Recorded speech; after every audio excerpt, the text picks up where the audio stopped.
শ্রীমদ্ ভগবদ্গীতা অনুবাদ স্বামী রামসুখ দাস 18তম অধ্যায়ের 21তম শ্লোক। পৃথকত্বেন তু জ্ঞানং নানাভাবান পৃথগ্বিধান বেত্তি সর্বেষু ভূতেষু তয়া জ্ঞানং বিদ্ধি রাজসম। কিন্তু যে জ্ঞানের সাহায্যে মানুষ সমস্ত প্রাণীতে ভিন্ন ভিন্ন নানা ভাবগুলিকে পৃথক পৃথক বলে মনে করে, সেই জ্ঞানকে বলা হয় রাজস জ্ঞান।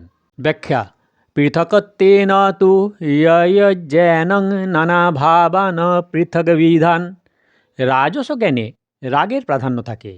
রজো রাগাত্মতং বিদ্ধি। রাগের নিয়ম হলোই যে এটি যার মধ্যে এসে যায় তার কারো প্রতি আসক্তি, প্রিয়ভাব উৎপন্ন করিয়ে দেয় এবং কারো প্রতি দ্বেষভাব সৃষ্টি করে দেয়। এই রাগের জন্যে মানুষ, দেবতা, যক্ষ, রাক্ষস, পশুপক্ষী, কীটপতঙ্গ, বৃক্ষলতাদি যত চর অচর প্রাণী আছে সেই সব প্রাণীর বিভিন্ন আকৃতি, স্বভাব, নাম, রূপ, গুণ ইত্যাদি ধরে রাজস জ্ঞান সম্পন্ন মানুষ তাদের মধ্যে অবস্থিত এক অবিনাশী আত্মাকেই তত্ত্বত ভিন্ন ভিন্ন বলে মনে করে। বেত্তি সর্বেষু ভূতেষু তয়ঃ জ্ঞানং বিদ্ধি রাজসম। এইরূপ যে জ্ঞানের সাহায্যে মানুষ ভিন্ন ভিন্ন শরীরে, অন্তঃকরণ, স্বভাব, ইন্দ্রিয়াদি, প্রাণ ইত্যাদির সম্পর্কের প্রাণীদের পৃথক পৃথক বলে মনে করে, সেই জ্ঞানকে বলা হয় রাজস জ্ঞান। রাজস জ্ঞানে জড় চেতনের বিবেক থাকে না। শ্লোক নম্বর 22। ইয়ত্তু কৃতস্নবেদস্মিন কার্যে শক্তমহৈতুকম অতত্যার্থবদল্পঞ্চ তৎ তামসমুদাহৃতম। কিন্তু যে জ্ঞান একই শরীরের সম্পূর্ণভাবে আসক্ত এবং যা যুক্তিরহিত, প্রকৃত জ্ঞানের বিরোধী এবং তুচ্ছ, তাই হলো তামস জ্ঞান। ব্যাখ্যা: যত্তু কৃতস্নবেদস্মিন কার্যে শক্তম। তামস ব্যক্তিগণ একটি শরীরেই সম্পূর্ণভাবে আসক্ত থাকে, অর্থাৎ উৎপন্ন এবং বিনাশশীল এই পঞ্চভৌতিক শরীরকে নিজ স্বরূপ বলে মনে করে। তারা মনে করে যে আমি শিশু ছিলাম, যুবক হয়েছি এবং আমিই বৃদ্ধ হব, আমি ভোগী, বলবান এবং সুখী, আমি ধনবান, আত্মীয় পরিজন পরিবৃত, আমার সমান আর কে আছে। মূঢ়তাবশত এইরূপ মনে হয়। ইত্যজ্ঞান বিমোহিতাঃ অহৈতুকম। তামস ব্যক্তির ধারণা যুক্তি ও শাস্ত্র প্রমাণের বিরুদ্ধ হয়। এই শরীর সর্বদাই পরিবর্তিত হয়। শরীরাদি বস্তুমাত্রেই অভাবের দিকে অগ্রসারিত, দৃশ্যমান বস্তু অদৃশ্য হয়ে যায়, আর এর মধ্যে তুমি সর্বদাই একভাবে থাকো, তাহলে এই শরীর আর তুমি কি করে এক হও? এইরূপ যুক্তি এরা স্বীকার করে না। অতত্যার্থবদল্পঞ্চ। এই শরীর আর আমি যে দুই ভিন্ন ভিন্ন, এই প্রকৃত জ্ঞান তাদের থাকে না। তাদের বুদ্ধি অত্যন্ত তুচ্ছ হয়, অর্থাৎ তা শুধু তুচ্ছতা প্রাপ্তি করায়। তাই একে জ্ঞান বলতে ভগবান সংকোচ বোধ করেছেন, কারণ তামস ব্যক্তিদের মধ্যে মূঢ়তার প্রাধান্য দেখা দেয়। মূঢ়তা ও জ্ঞানের মধ্যে বিরোধ থাকে, তাই ভগবান জ্ঞান পদটি ব্যবহার না করে যৎ এবং তৎ পদের দ্বারাই বুঝিয়েছেন। তৎ তামসমুদাহৃতম। যুক্তিবর্জিত, অল্প এবং অত্যন্ত তুচ্ছ ব্যাপারকে গুরুত্ব দেওয়াকে তামস বলা হয়েছে। যখন তামস বোধ জ্ঞানই নয় এবং ভগবানও একে জ্ঞান বলতে সংকোচ বোধ করেছেন, তখন তিনি এর বর্ণনা কেন করেছেন? কারণ ভগবান 19তম শ্লোকে জ্ঞানের ত্রিবিধ বিভাগ সম্বন্ধে জানানোর উপক্রম করেছেন। তাই সাত্ত্বিক ও রাজস জ্ঞানের বর্ণনা করার পর তামস সম্বন্ধে জানাবারও প্রয়োজন ছিল। শ্লোক নম্বর 23। নিয়তং সঙ্গরহিতমরাগদ্বেষতঃ কৃতম অফলপ্রেপ্সুনা কর্ম যত্তৎ সাত্ত্বিকমুচ্যতে। যে কর্ম শাস্ত্রবিধি দ্বারা অবশ্য কর্তব্য বলে নির্দিষ্ট, সেইগুলি কর্তৃত্বাভিমান রহিত ও ফলাকাঙ্ক্ষা বর্জিত মানুষ রাগ দ্বেষ বর্জন করে করলে তাকে বলা হয় সাত্ত্বিক কর্ম। ব্যাখ্যা: যে ব্যক্তির জন্য বর্ণ এবং আশ্রম অনুযায়ী যে পরিস্থিতিতে ও সময়ে শাস্ত্রে যেমনভাবে কর্ম করতে বলা হয়েছে, তার পক্ষে সেটি অবশ্য কর্তব্য কর্ম হয়। এখানে নিয়তম পদটির দ্বারা প্রথমত কর্মের স্বরূপ জানানো হয়েছে এবং দ্বিতীয়ত শাস্ত্র নিষিদ্ধ কর্ম করতে নিষেধ করা হয়েছে। সঙ্গরহিতম পদটির অর্থ হলো এই যে সেই অবশ্য কর্তব্যকর্ম কর্তৃত্বাভিমান পরিত্যাগ করে করা।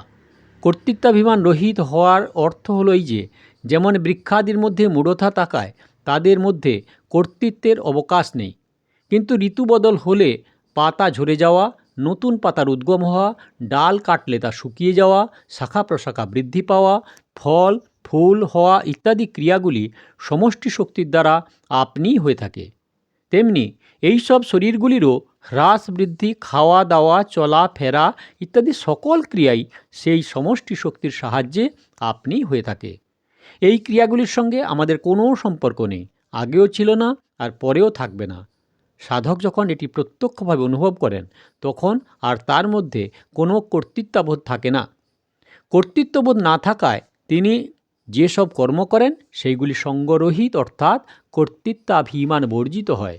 এই স্থানে সাংখ্য প্রকরণে কর্তৃত্ব পরিত্যাগ প্রধান হয় এবং পরে অরাগদেশতঃ কৃতম পদেও আসক্তি ত্যাগ করার কথা হওয়ায় এখানে সঙ্গরহিতম পদের অর্থ হিসাবে অহং কর্তৃত্ব রহিত বলা হয়েছে।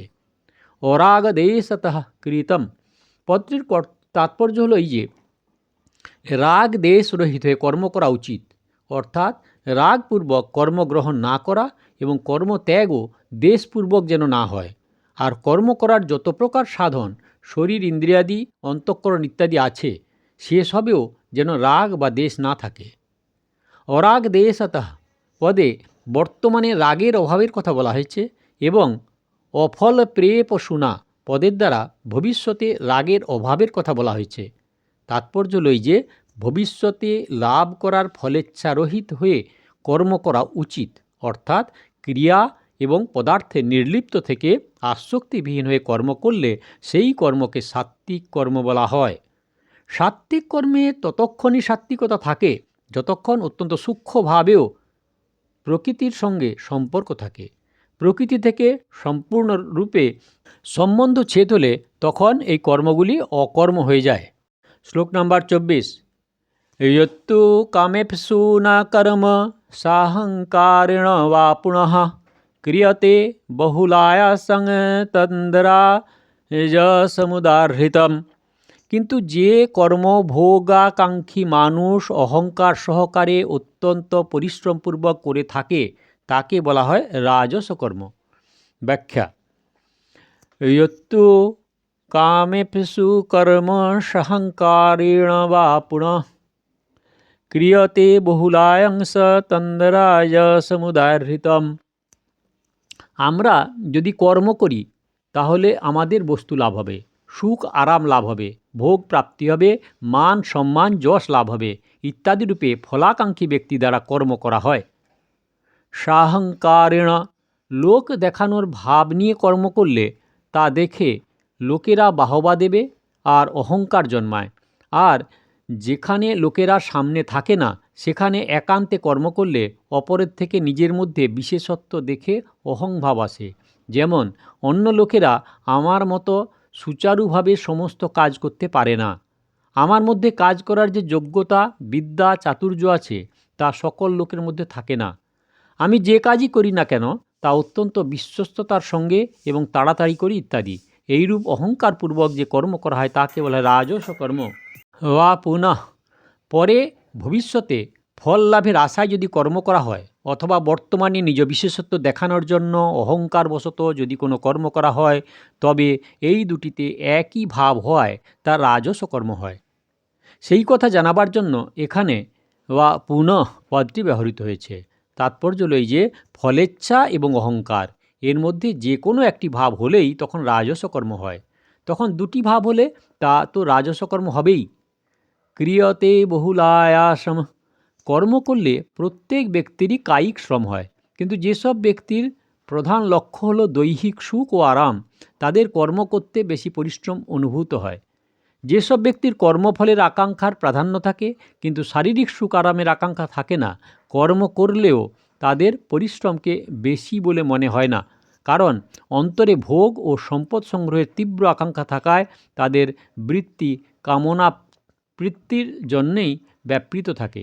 শরীরের দিকে নয়।